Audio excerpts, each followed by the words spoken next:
स्वागत है आप सभी को वन रूम हिटारी फर्स्ट टेंसेसू की 5th एपिसोड में। एपिसोड के स्टार्टिंग में सिंतारा मन में कहता है, जब से टोआ मेरे साथ रहने लगी है तब से बहुत सारी चीजें बदल चुकी है और उन सभी चीजों में से एक चीज बहुत ज्यादा अलग है। तभी टोआ कुकर को खोल के कहती है राइस बन चुका है और सिंतारा मन में कहता है हम चावल पकाने के लिए चावल पकाने वाला कुकर का यूज कर रहे हैं, ये अच्छी बात है लेकिन। और आगे वो टोआ से कहता है मुझे लगता है चावल पकाने वाले कुकर को टीवी के बगल में रखना ये अजीब बात है। टोआ इस पर कहते हैं क्या ऐसा है? सिंतारा इस पर कहता है मेरा मतलब है कुकर को आमतौर पर किचन में रखा जाता है। टोआ इस पर कहते हैं अगर उसे किचन में रखा जाता तो वहाँ पर काम करने की जगह नहीं बचती और किचन में सभी बिजली का आउटलेट भी यूज में है जिससे कुकर की प्लग को लगाने के लिए जगह नहीं है। सिंतारो कहता है हाँ मुझे पता है, इसी कारण की वजह से मैं पहले भी इसका यूज नहीं कर रहा था। टोआ कहते ये अच्छा है कि कुकर यहीं पर रहे, इससे खाना परोसने में भी आसानी होती है। सिंतारो मन में कहता है मुझे लगता है जब तक टोआ को ये अजीब नहीं लगता तब तक ये ठीक है। और आगे सिंतारो सोचने लगता है आखिर ये हेबेन में चावल कैसे बनाते होंगे, इसलिए सिंतारो टोआ से पूछता है आखिर तुम सभी हेबेन में खाना कैसे बनाते हो और क्या खाते हो। टोआ इस पर कहते वहाँ पर बहुत सारे वेरायटी के खाना मिलता है और वो सभी खाना हेबेन के गार्डन के अंदर लगाया गया फल के अंदर रहता है। इससे तो मुझे डोरेमोन का एक गैजेट का याद आ गया और किस किस को इस गैजेट का नाम पता है कमेंट में लिखिए। और यहाँ पर सिंतारो ये जानकर हैरान होता है कि वहाँ पर खाना कितना आसानी से मिल जाता है। और टोआ कहते खाना बनाना मेरी हॉबी है इसलिए मुझे खाना बनाना आती है। दिन आगे टोआ कहते हैं क्या तुम्हें और चावल चाहिए? सिंतारो कहता है कोई बात नहीं, मैं ये अपना आप ही ले लूंगा।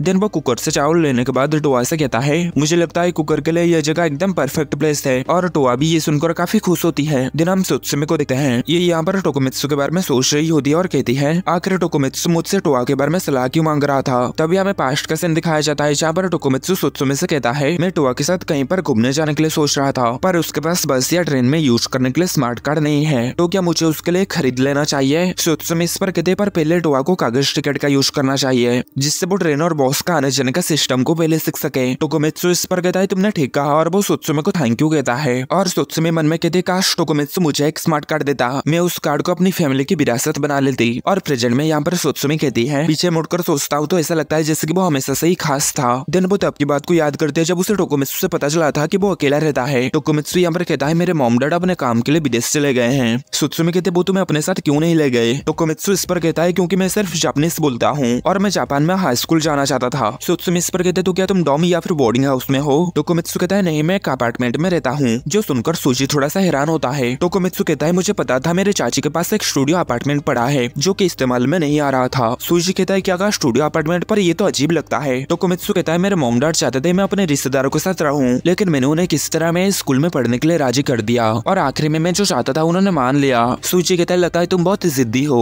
सुत्सुमे कहता है आखिर तुमने इसी स्कूल में पढ़ने का ही क्यों सोचा? टोकोमित्सु कहता है क्योंकि ये मेरे चाचे का अपार्टमेंट से कम दूरी पर है और मेरे एकेडमिक लेवल के लिए ये स्कूल एकदम परफेक्ट है। ये सुनकर सुत्सुमे मन में टोकोमित्सु की चाची को थैंक यू कहती है और सोचने लगते है कि ये सच में एक मिराकिल है कि मुझे उससे दोबारा मिलने का मौका मिला और तो और हम अब क्लासमेट भी है। तभी सूची टोकोमित्सु को कहता है तुम्हें ऐसे ही इस बात को किसी को भी नहीं कह देना चाहिए, नहीं तो कुछ अजीब लोग तुम्हारे जगह को अपने मतलब के लिए यूज करना चाहेंगे। तभी सुत्सुमे भी कहती है हाँ ये बात ठीक है। टोकोमित्सु इस पर कहता है हाँ मैंने भी इस बात को सोचा था पर मुझे लगा कि तुम दोनों को ये बात बता देना ठीक रहेगा। टोकोमित्सु की इतनी ज्यादा अच्छाई देखकर इन दोनों को तो झटका लगता है। सूची कहता है हाँ तुम गलत नहीं हो और सुत्सुमे तो मन में कहते मैं उसे बहुत ज्यादा प्यार करती हूँ। टोकोमित्सु उन दोनों को कहता है तुम दोनों इसके बारे में चिंता मत करो, ये सिर्फ एक आम सी बात है। और यहाँ पर प्रेजेंट में सुत्सुमे कहती है उस समय मुझे लगा था ये बिल्कुल भी आम सी बात नहीं है और अब तो ये बात सच हो चुकी है क्योंकि उसके घर में एक एंजल रहती है और उसके वर्क प्लेस में एक यूकियोना। वैसे देखा जाए तो टोआ एक अच्छी लड़की है इसलिए मैं उसकी हर तरीके से मदद करना चाहती हूँ और इजुमी के लिए भी मैं यही चीज करना चाहती हूँ। लेकिन जब टोकोमित्सु मुझसे दूसरे लड़कियों के बारे में बात करता है तब मुझे परेशानी होती है। शायद चीजें अलग होती अगर मैं टोआ के आने से पहले ही अपना कदम उठा लिया होता, अगर मैंने पहले उसके लिए लंच बनाने की कोशिश की होती, अगर मैंने उसे बताया होता कि मैं उसके लिए कैसा महसूस कर रहा हूँ। मुझे हमेशा उन चीजों का अफसोस होता है जो मैंने नहीं की। और ये कहते हुए वो काफी दुखी हो जाती है और कहती है आखिर कौन सोचा था कि मेरा क्रश कहीं से केंजल के साथ रहना स्टार्ट कर देगा।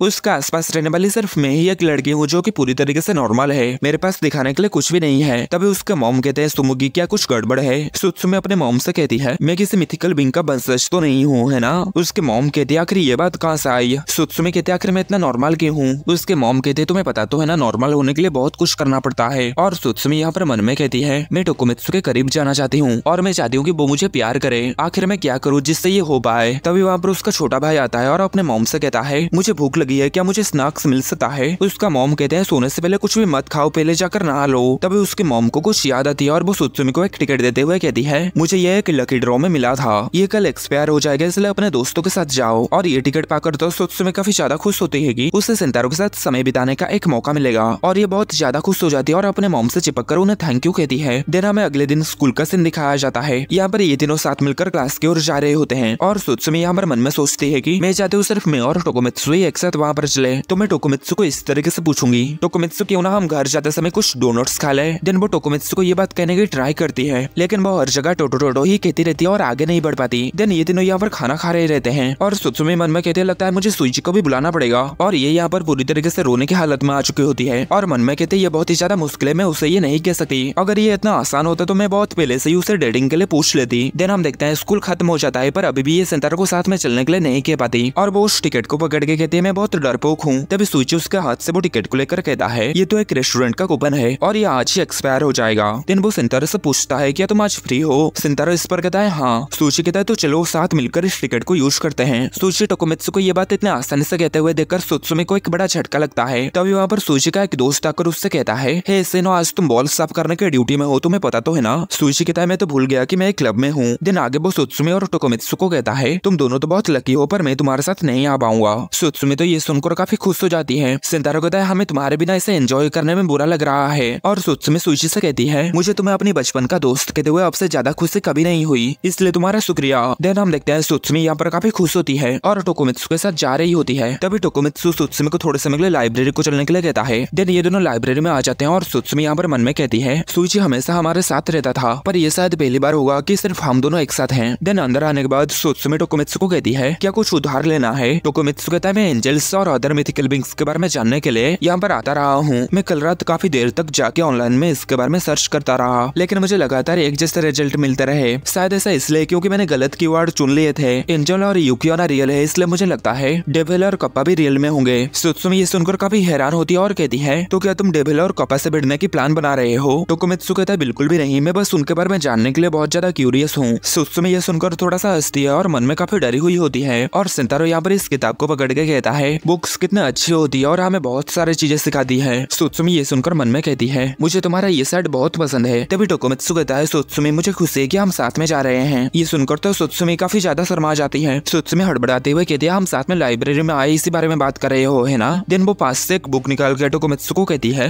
ये बुक कैसा रहेगा, इसमें सारी जानकारी हो सकती है। टोकोमित्सु उसे थैंक यू कहता है और कहता है तुम हमेशा बहुत मददगार रहती हो। सुत्सुमी कहते हैं शायद ऐसा इसलिए क्योंकि मैं अपने छोटे भाई की देखभाल करती हूँ। सेंटारो कहता है ऐसा हो सकता है, पर मुझे तुम बहुत ज्यादा बहादुर लगती हो। सुत्सुमी मन में कहते हैं किसी लड़की को इस तरीके की तारीफ नहीं दी जाती है। सेंटारो कहता है पार्क में भी तुम ऐसी ही थी, तुम टोआ और नोल के सीक्रेट को जानने के बाद उन दोनों को भी अपना सीक्रेट बता दिए थे। तभी सुत्सुमी को वो बात याद आ जाती है जब वो कही थी मैं 5th क्लास तक बिस्तर गिला करती रही। ये बात सोचकर सुत्सुमी काफी शर्मिंदा हो जाती है और कहती है अरे इस बात को मत उठाओ, बस यही एक बात थी जो कि तब मेरे दिमाग में आया और इस पर मुझे गर्व नहीं है, इसलिए प्लीज से अभी भूल जाओ। टोकोमित्सु कहता है ठीक है। नेक्स्ट हम देखते हैं ये दोनों एक साथ बैठकर बुक पढ़ने लगते हैं और बुक पढ़ते पढ़ते टोकोमित्सु को नींद आने लगती है और सुत्सुमी यहाँ पर कप्पा के बारे में पढ़ रही होती है और वो बहुत सारे ऐसी चीजों के बारे में पढ़ती है जो कि उसे घंटा भी समझ नहीं आती, इसलिए वो टोकोमित्सु को इसके बारे में पूछने लगती है। लेकिन तब तक टोकोमित्सु सो चुका होता है। सुत्सुमी टोकोमित्सु को सोते हुए देखकर मन में कहती है उसने कहा था कि वो कल रात देर तक जागता रहा। टोकोमित्सु काफी ज्यादा क्यूट और कूल दोनों है और वो आगे कहती है असल में मेरा सीक्रेट तो यह है कि मैं टोकोमित्सु से काफी ज्यादा प्यार करती हूँ। देन वो टोकोमित्सु के साथ ही वहीं पर सो जाती है। दिन 1 घंटे के बाद ये दोनों जब स्कूल से जाने के लिए बाहर आते हैं तब बाहर बहुत ज्यादा तूफान आ रही होती है। सुत्सुमी ये देखकर हैरान होती है और कहती है आखिर ये क्या हुआ। टोकोमित्सु कहता है अगर हम थोड़ी देर इंतजार करेंगे तो ये तूफान खत्म हो जाएगा और माफ करना हम यहाँ पर फंस गए हैं क्योंकि मैं सो गया था। सुत्सुमी कहते सिर्फ तुम नहीं मैं भी सो गई थी। टोकोमित्सु कहता है लेकिन ये तो अच्छा हुआ कि हम दोनों के पास अम्ब्रेला है, अगर हम यहीं पर इंतजार करेंगे तो बहुत लेट हो जाएगा, इसलिए तुम्हें डोनट्स लेके घर पर ही खा लेना चाहिए। सुत्सुमी कहते पर क्यों।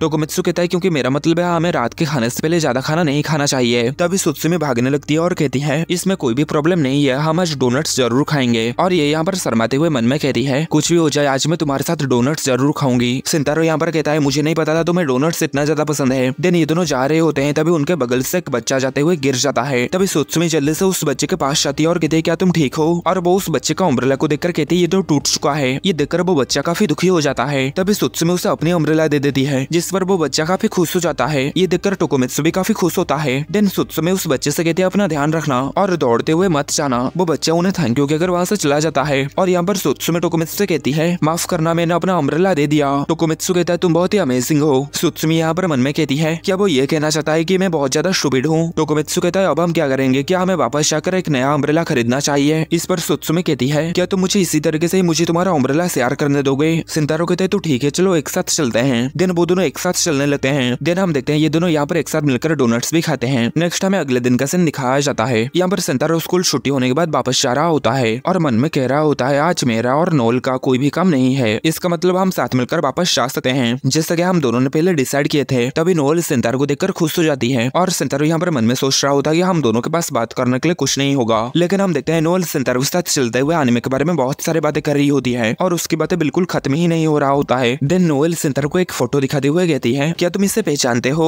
सेंटारो कहता है हाँ मैंने इस कैरेक्टर को मांगा में देखा था। और नोएल फिर से मांगा और एनिमे के बारे में बहुत सारी बातें करने लगती है और सेंटारो उसे इतने सारे बातें करते हुए देखकर हैरान हो रहा होता है। तभी नोएल सेंटारो को कहती है हम जो डायरी का यूज करने वाले हैं हम उसे कहाँ से खरीदेंगे और हम दोनों के लिए किस तरीके की डायरी अच्छी रहेगी। तभी सेंटारो रुक जाता है और नोएल को कुछ कहने लगता है। देन हम देखते हैं नोएल काफी डिप्रेस हो जाती है और कहती है मुझे नहीं पता था यार डायरी रियल लाइफ में नहीं होती। सेंटारो कहता है मुझे लगता है एलिमेंट स्कूल के बच्चे अभी भी डायरी एक्सचेंज करते होंगे। नोएल इस पर खुश हो जाती है और कहती है मैं खुश हूँ कि ये बात पूरी तरीके से फिक्शनल नहीं है। और इन दोनों को ऐसे ही हंसी खुशी से बातें करते हुए जाते हुए देखकर कुछ बच्चे कहते हैं क्या वो इजुमी है, पर हमने तो उसे कभी बात करते हुए नहीं देखे। देन ये दोनों एक दुकान के पास आ जाते हैं और नोएल सेंटारो से पूछती है मुझे ये बताओ क्या घर जाते हुए कुछ खाते हुए जाना क्या ये भी फिक्शनल है? सेंटारो कहता है नहीं ये तो बहुत नॉर्मल बात है। इस पर नोएल 2 जूस लेके आती है और उनमें से एक सेंटारो को देती है। सेंटारो उस जूस को लेता है और नोएल को थैंक यू कहता है। देन वो दोनों उस जूस को पीते हैं और उन्हें ये जूस काफी ज्यादा पसंद आता है। देन ये दोनों थोड़ी सी मजाक मस्ती करते हैं और सेंटारो अपने जूस को पीने के बाद बोतल को डस्टबिन में फेंक देता है। पर हम देखते हैं नोएल अपनी जूस को पीने के बाद अपनी बोतल को देखती रहती है। देन हम देखते हैं ये दोनों बहुत ज्यादा मजा करने के बाद वापस जा रहे होते हैं। सेंटारो कहता है तो क्या हम आज जो भी किए वो सभी तुम कल रात से ही प्लान बना के रखे थे? नोएल कहती है हाँ क्योंकि ये मेरे लिए बहुत बड़ा खास दिन है। ये मेरे लिए पहली बार है जब मैं किसी फ्रेंड के साथ स्कूल से बाहर जा रही हूँ। सच कहूँ तो मैं आज के लिए इतना ज्यादा एक्साइटेड थी कि मैं कल रात अच्छे से सो भी नहीं पाई। सेंटारो कहता है क्या सच में? नोएल कहती है हाँ उस रात भी ऐसा ही हुआ था जिस रात में तुम्हें बताया कि मैं क्यों ना हूँ। मैंने इस बात को पहले कभी किसी को भी नहीं बताई थी, इसलिए घर पहुँचने के बाद भी मेरी दिल बहुत जोर से धड़क रही थी। सेंटारो कहता है मुझे लगता है मैं समझ गया कि तुम्हारा मतलब क्या है। उस रात मैं भी अपने आप में नहीं था, मुझे एक अजीब सा सपना आया।